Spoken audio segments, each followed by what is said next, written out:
Hey everyone, hope you're staying safe and creepy. Now, you may have noticed I removed my previous upload featuring Abigale's story, as well as a few others. Well, that's because I feel it's best Abigale's telling of her own story is better suited to its own video. You see, I asked Abigale to tell her story in an interview fashion, so to speak. Instead of reading a script word for word like I do, I requested that she tell her story off the top of her head as much as she could, and to go into more detail compared to usual. I requested it this way because this was originally meant for my podcast, dedicated to interviews with people who have encountered the supernatural, which is currently on hold until further notice. I really enjoy stories told off the cuff like this. To me, they can be raw and emotional in their own way. But I do understand that this type of storytelling is not for everyone, which is another reason why I've made this story its own video. So, before Abigale begins her story, if you don't like stories voiced by someone else, or a story told like it's live, instead of from a script, I suggest watching another one of my videos. But, if you want to hear a girl recount her chilling experience at a very terrifying and mysterious graveyard, then enjoy this episode.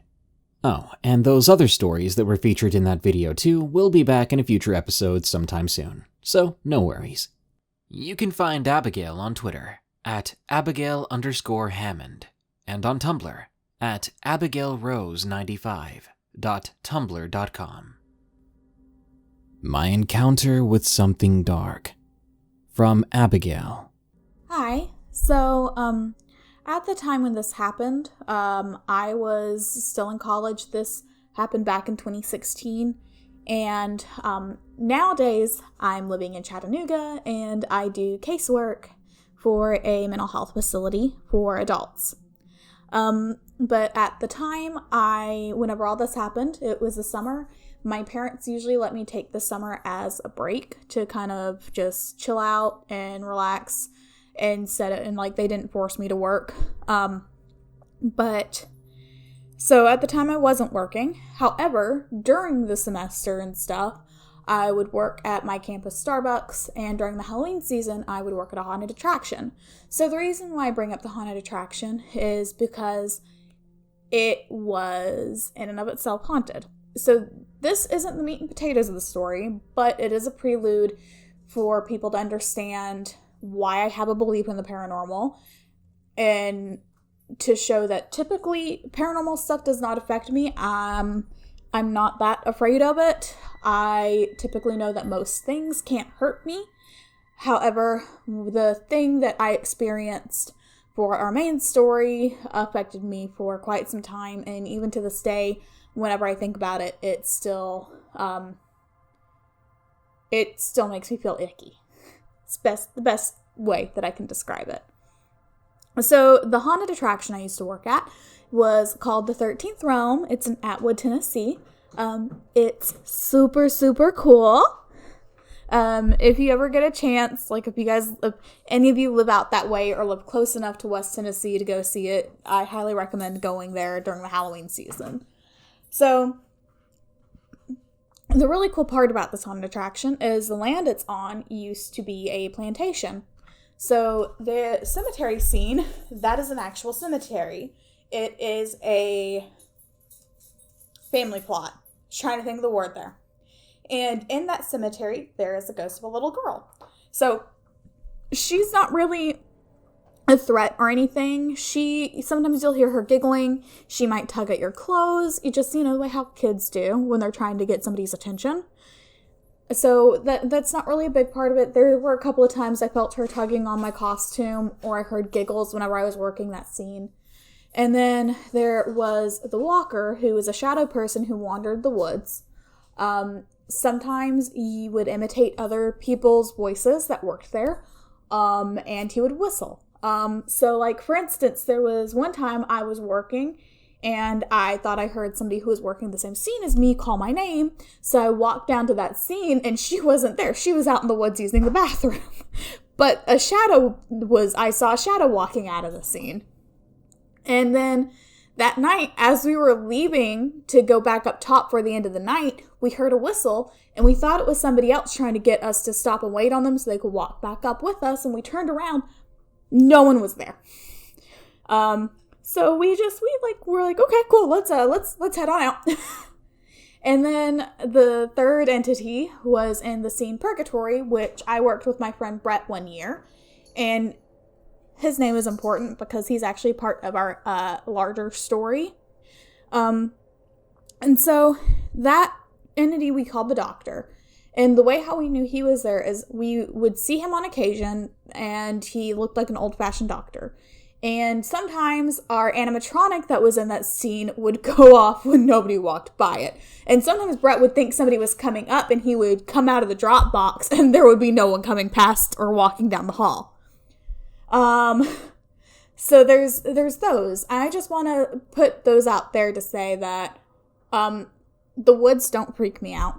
I know that there are things that hang out in the woods. I have plenty of experiences to a point where, I can, for the most part, ignore it. Not because, like, oh, it's not real. I know it's real. I can move past it because I know that, for the most part, entities can't harm me. I just pretty much was able to work through it. It didn't really cause me any issue or anxiety or anything. So whenever it comes to paranormal, it's really, really hard to freak me out. So as we're getting into our main portion of the story, so me and my friend Brett, we actually lived really close to each other. Like, he was within walking distance from my house. So our houses were in like this neighborhood, and this neighborhood was surrounded by woods and back roads. And sometimes, like, we would go out into the back roads, and there was a cemetery back there that we liked to go see. So the night before this happened, me and Brett were hanging out because his little cousin, his boyfriend, were going to be coming over. And some guy that I was seeing was going to be coming over the next day. And we were like, well, what do we want to do tomorrow? And me and Brett also grew up in haunted houses. So every experience we had, it was kind of like we could probably pass it off as imagination, kind of. And so we were like, you know what? Let's see if we can go out and go like pseudo ghost hunting, because all we had was our phones for EVP stuff. And we decided that that's what we were going to do with our Friday night. And just thinking back on it, like, it was dumb. It was a dumb idea. So Brett goes home, and the weird stuff starts happening before we even experience the big thing. So I was reading before I was going to go to sleep that night. I do like to read. That's how I relax. I'll read right before I go to bed. And so as I was reading, I hear a book fall off my bookshelf. So me and Brett are both pagan. We're into the occult, and we do witchcraft. However, what we mostly do is considered gray magic, an eclectic magic. We don't really mess around with anything that's too dark. So that's just to kind of point out as to why I had this book. So I got up to check out to see what was, see what was going on. I figured, like, my dog probably bumped into my bookshelf, and it was one of my demonology books. And I was like, that's weird. So I didn't think anything of it. Like I said, I had a dog. She could have bumped into the bookshelf. So I put it back up. I turn around to go back to my bed, and then it falls off the bookshelf again. And I was like, okay, I don't like that. So I said in a very loud, clear voice, I was like, hey, whoever you are, you're not welcome here. And so I put it back, and it didn't fall off again. So I thought nothing of it after that.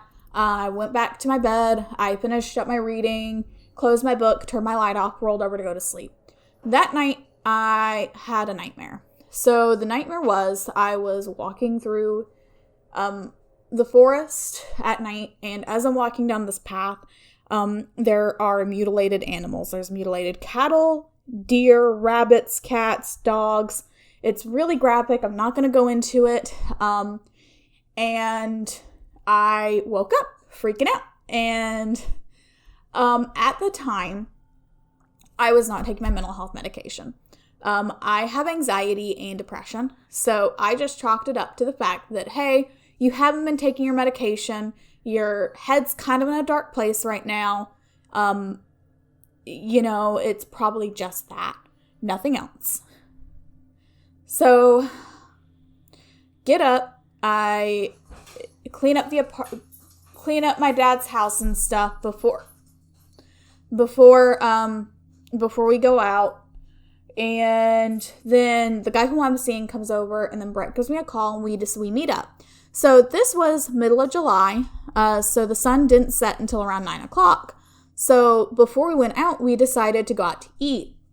As we're going out to eat, I didn't tell anybody about the dream, and I start feeling extremely anxious, and I start having kind of a panic attack. But like I said, I do have an anxiety disorder and depression. I was not taking my medication at this time. I wasn't taking care of my mental health like I should. And honestly, I feel like this would prove to be detrimental later on with what we experience. So I'm chalking it up to that. I'm like, Abs, you're not on your medication. You aren't taking care of yourself. Of course you're going to be feeling like this. This is, you're not healthy right now. And so we go to the first cemetery, and the first cemetery is just off of a highway. It's not really out in the middle of nowhere, and it's kind of newer. So we were walking around, nothing was really happening. We were just joking, laughing, and then me and Brett kind of go off to the side, and I'm like, hey, I'm not really getting any feelings off of this. I feel like, it's a newer cemetery. Not much is going to be going on here. And we decide that we're going to try someplace else. And when we were thinking about where to try else, I was thinking, hey, that one cemetery that's by our house? So this cemetery is a cemetery me and Brett have been to several times. I had never really experienced anything there before other than, occasionally seeing things out of the corner of my eye or catching, whispers. And the main reason why we knew about this cemetery was because when I was in my early 20s and living with my parents, I couldn't just, smoke the devil's lettuce at my parents' house. So we would find places to smoke, and we found this place because it was old, it was cool, it was middle of the woods, we were goth kids. What else were we gonna do? So we weren't smoking this night, though. Just pointing that out. So nobody can, say, oh, you were on substances. We were completely stone cold sober that night. Kind of wish I wasn't stone cold sober this night. And so Brett's like, oh yeah, that place is hella cool. Let's go there. So the way how you get there is, it is on this one road that's just past Brett's house. And you go down this big hill, come up another big hill, and you come around a curve, and then around this curve, there is the gravel parking lot. Behind the cemetery, there is woods. In front of it, across the street, is woods. And in the woods, there is a clearing for a cow pasture. So there is a fence around the back of the cemetery because somebody's farm is out there. As we're pulling up, I'm starting to feel panicky and anxious again, and I choose to ignore it. So we park, we start entering into the cemetery. In the gate of the cemetery, there is a stone wall, and on top of the stone wall, there are burnt candles and sigils. So, like I said earlier, I do practice witchcraft, so I was able to tell that some of these sigils were summoning sigils. I didn't think anything of it. I just thought it was kids trying to mess with the family that owns the cemetery because, like I said, this is a small town. There's nothing better to do than do drugs, have sex, and play pranks on people, I guess. Drive around back roads. And so I was like, oh, hey, look at that, guys. I was like, they're edgy. So I say that, and I'm one of the edgiest people I know.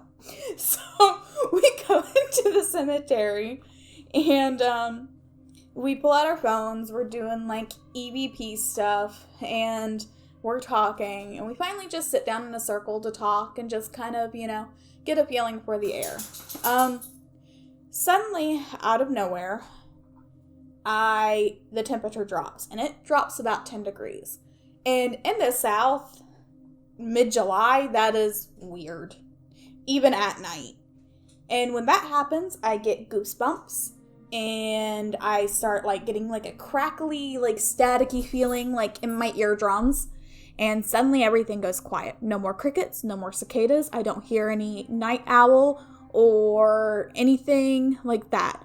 And for any of you that live in the South, you know that during the summer, it's noisy. Animals make noise at night because it's nice out. That's when the nocturnal animals are able to do all kinds of stuff.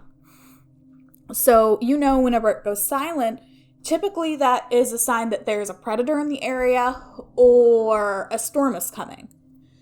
And I was some anxiety raises up again. And I'm just like, okay, Abs, once again, you're not on your medication. It's just, you're okay. Everything is okay. And I kept trying to reassure myself that everything was okay. And then suddenly I started hearing something moving in the wood line. And I just kind of figured, okay, it might be a cow because there's cows out there.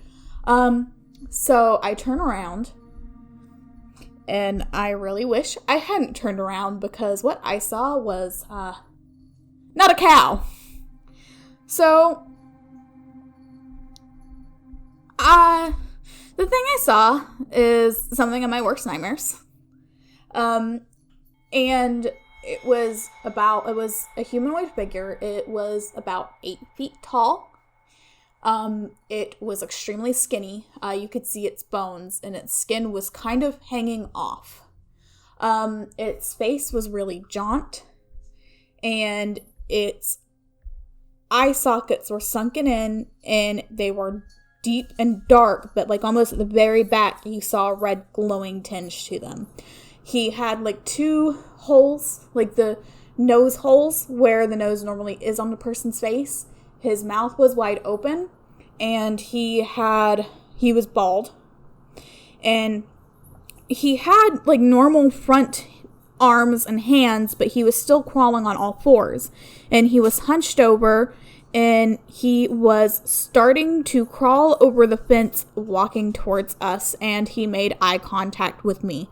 And when he made eye contact with me, my heart sank. I was suddenly filled with a sense of dread and despair, and I did not know how to react or think. The only thing I did was I turned around to tell people we had to go. When I turned around, I noticed the look on Brett and his little cousin's face, and they saw it too. We actually all described it when we got back in the car, and it was safe to describe it. So I knew I wasn't going crazy because they saw it as well. So as I turn around, I'm like, hey, guys, can we nope out of here now? So we take off. The guy that I was seeing at the time, he was just like, ha, ha, ha, you guys are playing a prank on me, until he just saw how pale my face was, and he was like, oh, okay, you're freaked out over something. So we got back in my car, and I started the car, and I sped off, and I looked in my rearview mirror, and the thing was following us. And now, after about half a mile, it stopped. It couldn't leave that direct area. And, we get home, I drop Brett, his boyfriend, and his little cousin off at Brett's house. We get back, me and the guy that I was seeing got back to my house, and, so starts the worst 2 weeks of my life. That night, I get home, I'm extremely anxious, I'm panicking, I'm uncontrollably crying all night. I could hardly sleep. I kept having that same dream that I had the night before, only this time instead of animals, it was my friends and family that were mutilated. And every time I'd wake up from it, there would be a figure standing in the corner of my room. I haven't had sleep paralysis since I was maybe 16. So for me, having sleep paralysis again out of nowhere was weird. I was having panic attacks daily. Again, I became extremely, extremely depressed. I could hardly eat. And then even Brett said that he was starting to feel depressed and anxious, and that it was almost like there was just this darkness that had fallen over my spirit. And I had never had that actually happen when encountering an entity before. For the most part, most entities just seemed to not care. They never latched on to me. They were curious about me because I always took notice of them, but they never did anything to cause any kind of emotional or physical harm to me.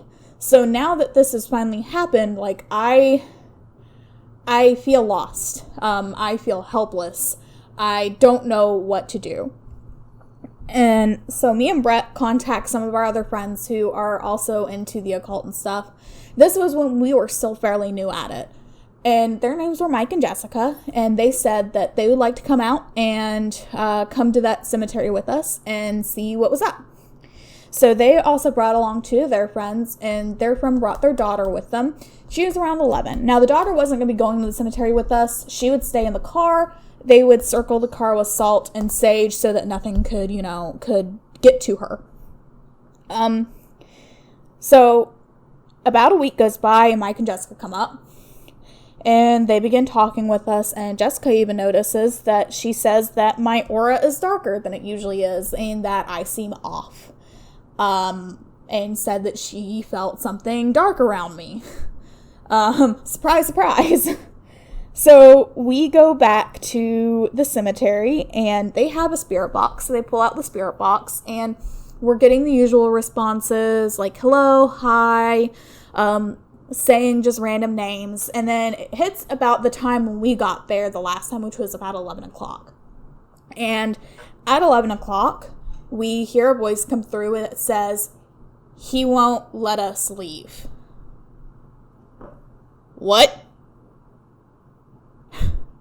And suddenly, their friend's daughter comes running from the car, and she says, "Mom, there's something in the tree." And she asks her, "What, sweetie? What's in the tree?" And she describes the gray, skinny humanoid figure was hanging down from the tree and waved at her. And suddenly that's when Mike and Jessica had the realization, oh, he's feeding off the souls that are here at the cemetery. And they think that at that point that he might have latched on to me because I stared him dead in the eyes and was feeding off of my energy. And we think that the main reason why he latched onto me was because, like I had said earlier, I was not taking care of myself like I should have been. I don't want to say like I was weak, but I was in a weaker state mentally than what I usually am. I wasn't keeping myself protected. I wasn't, healthy. I was extremely vulnerable, and I was vulnerable to something attaching like this. So I was just very vulnerable, and we think the reason that's the main reason why I was being affected by it so badly. So Jessica and Mike decide that we need to banish this thing and place a protection spell over the cemetery. So we banish it. We place a protective spell over the cemetery, and then Jessica hands me a plastic bag filled with scrubbing salts she had made herself. So these scrubbing salts are a mixture of Epsom salt, sage, lavender, almond oil, and cedar. And what it is it is a physical manifestation to be able to wash things away. So I go home, I shower, and I scrub myself down. And as I'm scrubbing myself down, I imagine white light pouring over me and things sloshing off of me. And sure enough, I had no more issues after that. So then, after that, we're a little bit more careful with going out into the woods at night. I would say the way how it hasn't affected my view of the woods. Woods and being in the forest is extremely peaceful for me, especially during the day. Especially now that I am medicated. It's a way for me to be able to ground myself and to not feel so alone in the world. It is a release for me. I mean, I feel like being in the forest can be a release for everyone. And I also know that not every paranormal thing out there is out to harm or cause damage. I mean, there is a lot of good spirits out in the forest. There are tree spirits and river spirits and things that are there to protect the forest. I will say, though, that this has made me extremely aware of myself, extremely aware of my own intuition. For instance, I no longer let my mental health get the best of me. I try to take my medications as prescribed. I go to my counselor like I'm supposed to. I take care of myself more than what I did back then. Along with that, if I start feeling that pit feeling or I have nightmares before we're about to go do something, I call it off and I decide that, hey, going out to do this isn't going to be the best idea. I listen to my own intuition more now. I'm much more aware of my surroundings now.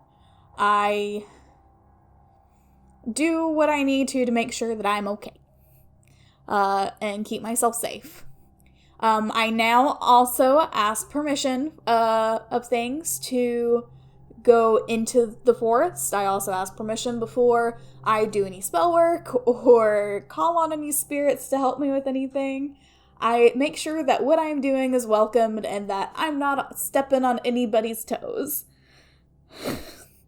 As a matter of fact, I've now started giving offerings to the forest before I go into the forest. I always either pour some wine or whiskey out, or I leave fruit, or I leave wildflower seeds that are local to the area. Oh, by the way, want to come back to that witchcraft stuff that was at the stone wall? So, at the time when we came into the cemetery, I thought that it was dumb kids playing a prank on the people who own the cemetery. Well, about a year later, I heard rumors that across the county line, which was actually pretty close to where that cemetery was, there was actually a dark coven. And these people actually did animal sacrifices. They actually would steal people's farm, like the farm life.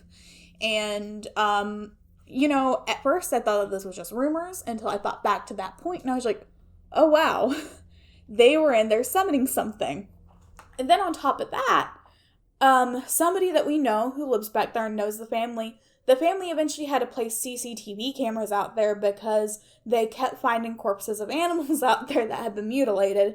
And it turns out that these people were going into the cemetery and were summoning things and doing some pretty messed up stuff in that cemetery. So I definitely don't think that what was there was natural to the land or natural to the area. I definitely think that that was something that they were messing with that they shouldn't have been messing with, and they brought it there, and I think that they'd stuck it there, and I think that it was pissed off that it was there. Of course, I'd be pretty pissed off if I was in Parsons, too. I mean, it's a very small town. And so, yeah, that was my experience. And I definitely think that I don't want to say I'm stronger because of it, because it really messed with me for a couple of weeks. But I definitely think that I am changed and my view of things have changed because now I'm like, hey, things can actually, like, legit hurt you. Maybe not necessarily physically, but they can affect your energy and your spirit in ways that aren't cool. But, yeah, so, like I said, if you guys are within the close enough region to Atwood, Tennessee, I would highly recommend during the Halloween season going to the 13th Realm. The owners are awesome. They put a lot of effort, money, and thought into it each year. If you want to see what I look like, feel free to follow me on Instagram. My Instagram is Abby_pond, and that would be ABBY, then, of course, underscore, and then POND. If you want to follow me on Twitter, I rarely ever post on Twitter. However, whenever I do, I like to post my paranormal stories because trust me, I have a lot more. I even have some encounters with a blank walker, and I have some encounters with some cryptids as well that really aren't long enough to post, to make a full episode out of. However, if you would like me back for that story on the blank walker, feel free. But I didn't want to talk about that one tonight just because that didn't really affect me quite as much as this one did. And I feel like this one's a little bit different than just hearing your average, oh, I ran into a blank walker, because I'm not going to say the name. And so if you would like to follow me on Twitter to get those stories, that is going to be at Abigale_Hammond. And that is ABIGALE_HAMMOND.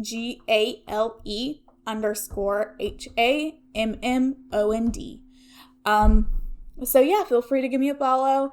If you want to talk to me or ask me any questions, just DM me on Instagram or Twitter. I'm usually pretty open about talking about that kind of stuff. And yeah, that's all I got for you. Thank you for having me. Thanks again, Abigale, for sharing your story with us.